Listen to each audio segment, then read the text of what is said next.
حضرت سلمان فارسی رضی اللہ تعالیٰ عنہ فرماتے ہیں مدینے کے قریب لے جا کے ام القریٰ ایک بستی تھی، انہوں نے میرے ساتھ دھوکہ کیا، جو لے جانے والے تھے وہ یہودی تھے، انہیں مجھے وہاں جا کے بیچ دیا۔ میں شہزادہ ناز و نام میں پلا، وہ مجھے مارتے، مجھ سے کام لیتے، کہتے میں وہاں کئی سال رہا اور کہتا یا اللہ میں مار کھانے کو تیار ہوں پر مدینہ تو آ جائے نا، حضور کا شہر تو نصیب ہو جائے نا۔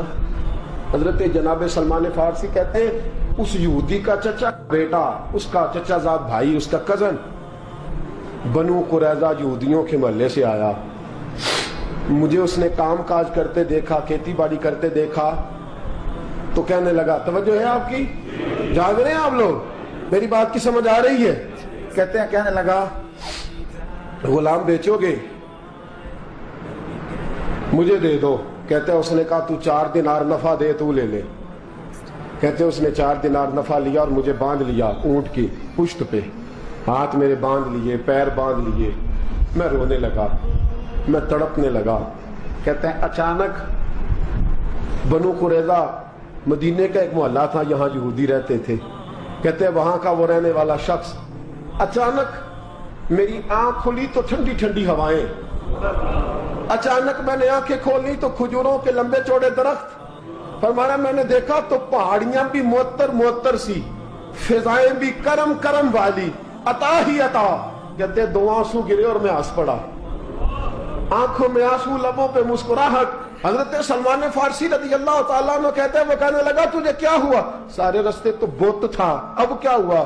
میں نے کہا میری تھکاوٹیں اتر گئی ہیں، میری ریاضتوں کا ثواب مل گیا ہے، میری عبادتوں کا اجر فلہم اجرہم عند ربہم ولا خوف علیہم ولا هم یحزنون، مجھے گوہر مراد مل گیا۔ کہتے ہیں اس نے مجھے وہاں رکھا، کام کاج کرانے لگا، وقت گزرتا گیا۔ ایک دن کھجوروں اوپر چڑھ کے میں کھجوریں توڑ رہا تھا، مست تھا، تھوڑی تھوڑی عربی میں نے سیکھ لی، ہلکی پھلکی باتیں سمجھنے لگا، جواب دینے لگا، فارسی نسل تھا۔ کہتے ہیں میں کھجوریں توڑ رہا تھا، میرے مالک کا بھائی دوڑا دوڑا آیا، توجہ ہے آپ کی، آیا آگے کہنے لگا بھائی پتہ ہے تجھے کیا ہوا ہے؟ پتہ؟ کہتا میں نے کوئی توجہ نہیں دی، یہ روز ایسی باتیں، پتہ ہے تازہ خبر کیا ہے؟ کیا ہوا؟ کہنے لگے وہ جس نے دعویٰ کیا تھا نا نبوت کا وہ مدینے آ گیا ہے، وہ جنہوں نے دعویٰ کیا تھا نا نبوت کا وہ مدینے آ گئے ہیں۔ حضرت سلمان فارسی کہتے ہیں جو کھجوریں میں توڑ رہا تھا وہ میرے ہاتھ سے گر گئی، یوں لگا کہ جیسے کسی نے آ کے نا کسی نے آ کے کہا ہو کہ چل تجھے حضور نے بلایا ہے۔ فرماتے میرے ہاتھ کانپنے لگے۔ وہ کہنے لگا کدھر ہے وہ؟ کہنے لگا وہ وادی قبا ہے نا، آج بھی جا کے کوئی دیکھے قبا کا ماحول، آج بھی جا کے کوئی دیکھے قبا کا ماحول، طلع البدر علینا کی صدا آتی ہے، طلع البدر علینا کی صدا، کہ ہم ہیں بچیاں نجار کے، وہ ننھی بچیاں جو بیٹھ کر وہاں دف بجاتی تھی، رسول پاک کی جانب اشارے کر کے گاتی تھی کہ ہم ہیں بچیاں نجار کے عالی گھرانے کی، خوشی ہے آمنہ کے لال کے تشریف لانے کی۔ ہم ہیں بچیاں نجار کے عالی گھرانے کی، خوشی ہے آمنہ کے لال کے تشریف لانے کی۔ حضرت سلمان فارسی کہتے کباب، کہتے میں جھٹ سے چھلانگ لگا کے اترا، پہلے میں آیا کرتا تھا پکڑ پکڑ کے، چھلانگ لگائی زمین پہ، اور میں نے اپنے مالک سے کہا یہ کیا کہہ رہا ہے؟ کہتے اس نے تھپڑ مارا، چل اپنا کام کر۔ کہتے پہلے وہ مارتا تھا تو دکھ ہوتا تھا، آج پتہ ہی نہیں چلا، آج پتہ ہی نہیں چلا۔ ہمارے جہاز میں ایک بابا جی بیٹھے تھے، جہاز میں بزرگ بیٹھے تھے، ان سے کسی نے کہا تھک تو نہیں گئے؟ کہنے لگے میری 11ویں حاضری ہے، تھک بڑا گیا ہوں پر جب گنبد پہ نظر پڑتی ہے تھکاوٹیں اتر جاتی ہے، کوئی تھکاوٹ نہیں رہتی۔ حضرت سلمان فارسی کہتے ہیں اس نے مارا، کوئی پتہ نہیں چلا۔ میں انتظار کرنے لگا کہ ذرا دیر جلدی نہیں ڈال جاتا، شام جلدی ہو۔ کہتے شام ہوئی، چھٹی ملی، کھجوریں پلو میں باندھ لی اور قبا کی جانب خرامہ جھکی ہوئی نظریں، کانپتے ہوئے میرے لب، اور میں جب پہنچا کہتے ہیں کھجور کے درخت کے نیچے حضور بیٹھے ہیں، بائیں جانب چراغ جل رہا ہے اور دائیں جانب سیدنا صدیق اکبر بیٹھے ہیں۔ فرماتے ہیں میں پہنچا، پہلی نظر حضور کے چہرے پہ، جھکی ہوئی نظریں، نور سے زیادہ روشنی یہاں سے چھین رہی ہے۔ فرماتے ہیں لگتا ہے چاند بھی شرما شرما کے پیچھے ہٹ رہا ہے، سادہ سا لباس، خوشبوؤں نے آگے بڑھ کے استقبال کیا۔ فرماتے ہیں یوں نظر پڑی تو یوں لگا جیسے یہ تو مجھے صدیوں سے جانتے ہیں، صدیوں سے کن فیکون اجے کل دی گل لے اساں پہلو پریت رلائی۔ فرمایا لگا یہ پہلے سے جانتے۔ فرماتے حضور نے مسکرا کے فرمایا آئیے آئیے، اتنے جملے۔ فرماتے میں بیٹھ گیا، کھجوریں نکال کے دیں اور میں نے کہا حضور صدقے کی ہیں۔ فرماتے ہیں چونکہ نشانیاں بتائی تھی نا، دو نشانیاں یہ تھی کہ صدقہ نہیں کھائیں گے، دوسری نشانی تحفہ لے لیں گے، تیسری نشانی کے کمر کے پیچھے مہر نبوت ہوگی۔ حضرت سلمان فارسی رضی اللہ تعالیٰ عنہ فرماتے ہیں نبی کریم صلی اللہ علیہ وسلم کے سامنے آیا، کھجوریں پیش کی، کہا حضور صدقے کی ہیں۔ حضور نے میری طرف دیکھا تو مسکرائے اور بڑا کھل کے مسکرائے۔ فرمایا ابو بکر لوگوں میں بانٹ دو۔ فرماتے ہیں چہرہ میری طرف ہے، باتیں ابو بکر سے ہو رہی ہیں۔ سمجھایا تو مجھے جا رہا ہے نا، کہا ابو بکر لوگوں میں، تمہیں پتہ بھی ہے میں صدقہ نہیں لیتا۔ کہتے ہیں ایک نشانی پوری ہو گئی، دودھ کا پیالہ آیا، ایک گھونٹ مصطفیٰ نے لگایا، باقی سارا ہی مجھے عطا فرما دیا۔ فرماتے ہیں موجیں لگ گئی، میری موجیں لگ گئی، ساری رات تو نیند نہیں آئی لذت میں، اور اگلا سارا دن نیند نہیں آئی شام کے انتظار میں۔ کہتے ہیں پھر شام ہوئی، پھر پلو میں کھجوریں باندھی، پھر خرامہ خرامہ چل پڑا۔ فرماتے سارے مل مل کے جا چکے ہیں، پتہ نہیں حضور کس کا انتظار کر رہے ہیں، سارے جا چکے، شام ہو گئی۔ میں پہنچا، بیٹھا سامنے، میرے مصطفیٰ نے دیکھا، فرمایا آئیے۔ میں نے کھجوریں کھولی، نکالی، میں نے کہا حضور تحفہ ہے۔ فرماتے ہیں حضور کھول کے مسکرائے، گویا حضور میری سوال کا جواب دے رہے ہوں کہ مجھے پتا ہے تو کیا کر رہا ہے۔ کھول کے مسکرائے، کھجور نکالی، کھائی، دوسری بھی کھائی، تیسری بھی کھائی۔ فرماتے ہیں مجھے یاد نہیں 10 کھائی کہ 11 کھائی۔ میرا لایا تحفہ حضور نے استعمال فرمایا۔ فرماتے ہیں میرا جی نہ کرے آنے کو، دل نہ کرے، لیکن مجبوری تھی، غلام تھا، لوٹ آیا واپس۔ اگلے دن حضور آ گئے جہاں آج مسجد نبوی ہے، جہاں آج مسجد نبوی ہے، جنت البقیع جہاں قبرستان ہے، وہاں حضور بیٹھے۔ فرماتے ہیں میں شام کو چلا تو دل میں خیال آیا مہر نبوت کیسے دیکھوں گا، 2 نشانیاں تو پوری ہو گئی، تیسری کیا ہے؟ سارے بولے۔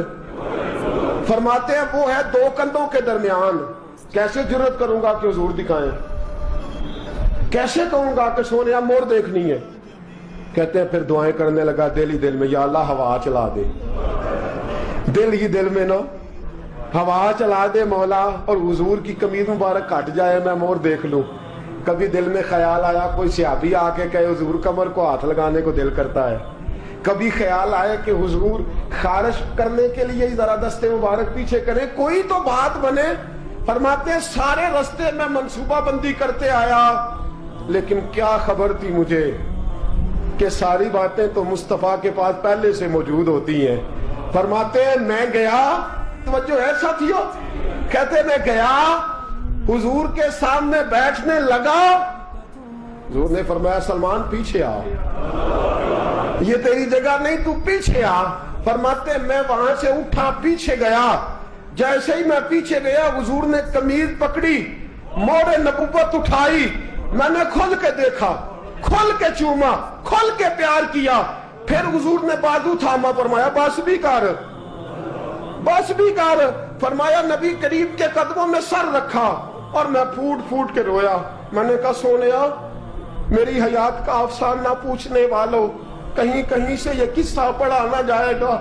سونیا میں اصفہان سے چلا تو شام آیا، آقا میں شام سے چلا تو موصل پہنچا، موصل سے نشیبان آیا, وہاں سے میں تموریا آیا حضور, پھر میں بکا, میں نے کسی کے جانوروں کو چارہ ڈالا, کسی کے گھر میں صفائی کری, کسی کے جوتے صاف کیے, کسی کے کپڑے دھوئے, بیک بیک کے آیا ہوں, بیک بیک کے پہنچا ہوں, مجھے جم کے قدم چومنے دے حضور, مجھے آج جی بھر کے زیارتیں کرنے دے. فرماتے حضور نے اٹھایا, اور جب میرے رسول نے میرا ماتھا چوما, حضور نے جب میری پیشانی پہ بوسہ دیا, تو فرماتے ہیں پھر میں نے پڑھا کلمہ لا الہ الا اللہ محمد رسول اللہ صلی اللہ. فرماتے ہیں پھر میں جانوں اور حضور.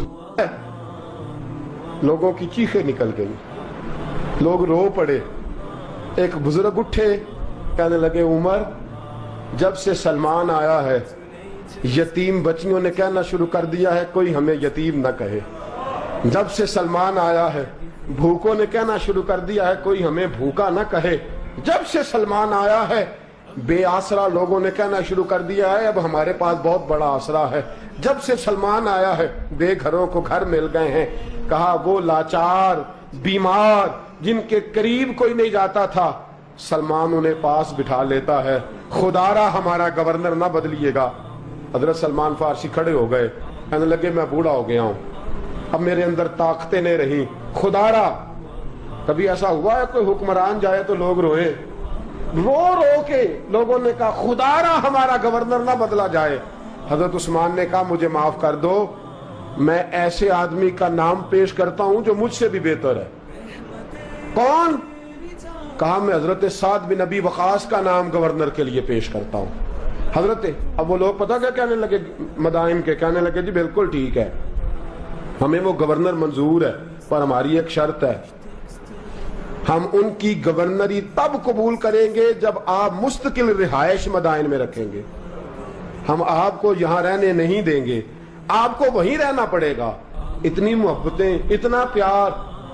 حضرت سلمان نے کہا نہیں, میں تو آخری وقت مصطفیٰ کے مدینے میں گزاروں گا, میں تو حضور کے شہر مقدس میں اپنا وقت گزاروں گا, میں نہیں جاؤں گا.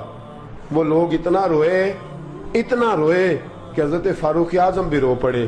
فرمایا اے سلمان آپ واپس چلے جائیں, ان لوگوں کا خلوص آپ کی محبت سے بہت زیادہ ہے, آپ جائیے. حضرت سلمان فارسی مدائن آ گئے.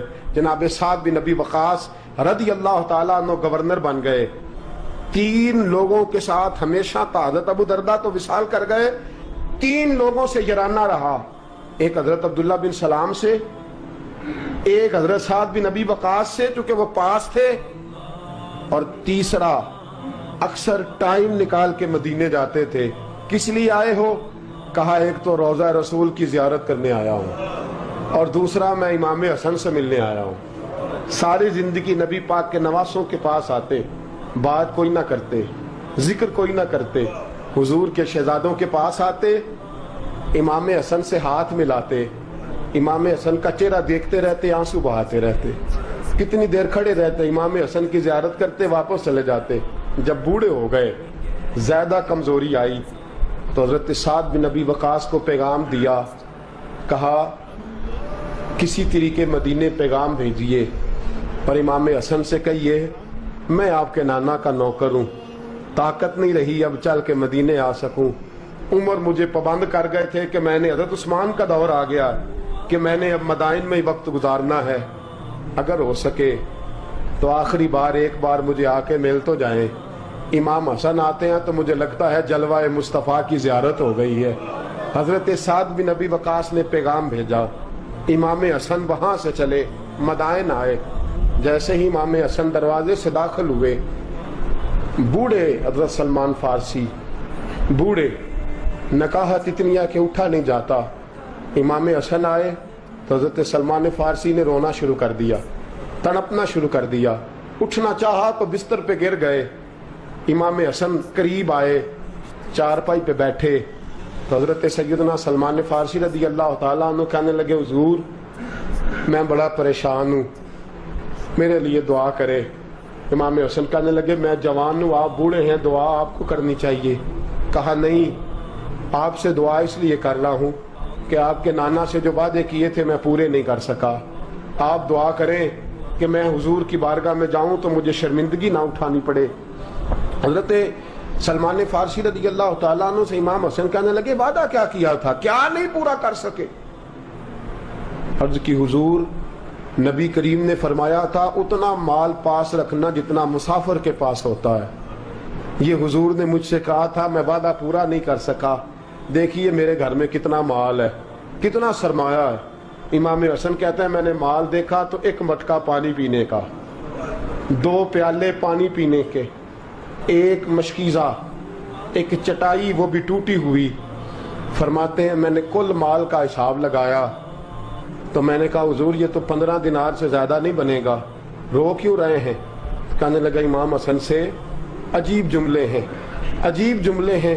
کہنے لگے طبقات ابن سعد میں، کہنے لگے اچھا اگر قیامت کے دن رسول پاک نے میری سرزنش فرمائی اور اگر نبی پاک صلی اللہ علیہ وسلم ناراض ہوئے تو اے سیدہ فاطمہ کے شہزادے آپ سفارش تو کریں گے نا میری، آج میری سفارش تو کریں گے حضور کی بارگاہ میں؟